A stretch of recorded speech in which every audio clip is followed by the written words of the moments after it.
चालाक बंदर की चतुराई।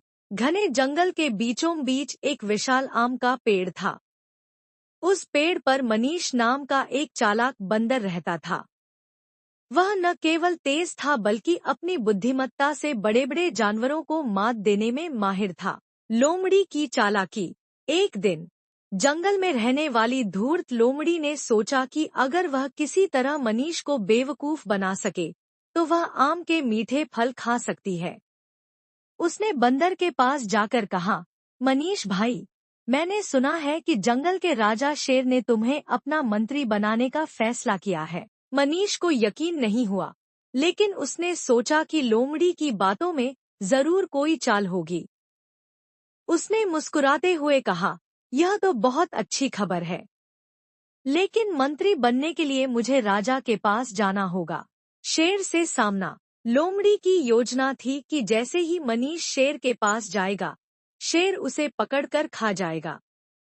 मनीष ने सोचा कि इसे परखने के लिए वह खुद शेर के पास जाने के बजाय पेड़ की ऊंची डाली से उसे आवाज लगाए। वह झट से ऊंचाई पर चढ़ गया और शेर के पास जोर से बोला, महाराज, मैंने सुना है कि आपने मुझे मंत्री बनाने का फैसला किया है। शेर ने हैरानी से कहा, मैंने तो ऐसा कुछ नहीं कहा। मनीष ने चतुराई से जवाब दिया, ओह, लगता है लोमड़ी ने मुझे बेवकूफ बनाने की कोशिश की है। शेर को गुस्सा आ गया और उसने लोमड़ी को घूरते हुए कहा, तूने मुझे धोखा देने की कोशिश की, अब तू मेरी भोजन बनेगी। यह कहकर शेर ने लोमड़ी का पीछा किया और वह डर के मारे वहां से भाग गई। मगरमच्छ की चालाकी। कुछ दिनों बाद एक मगरमच्छ ने मनीष को पेड़ पर बैठे देखा।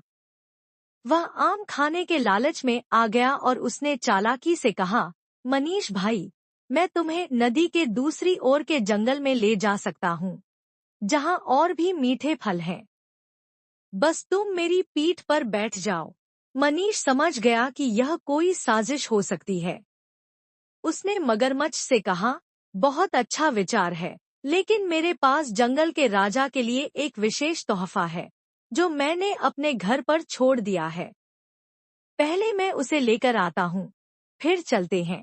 मगरमच्छ ने सोचा कि यह ठीक है, लेकिन जैसे ही मनीष पेड़ पर चढ़ा, वह हंसते हुए बोला, मुझे मूर्ख बनाना आसान नहीं, मगरमच्छ भाई। मगरमच्छ को अपनी गलती का एहसास हुआ और वह शर्मिंदा होकर पानी में वापस चला गया। नैतिक शिक्षा। चतुराई और बुद्धिमत्ता से हर कठिनाई को हराया जा सकता है। मनीष की तरह हमें भी किसी की भी बातों में बिना सोचे समझे नहीं आना चाहिए और अपनी बुद्धि का सही इस्तेमाल करना चाहिए।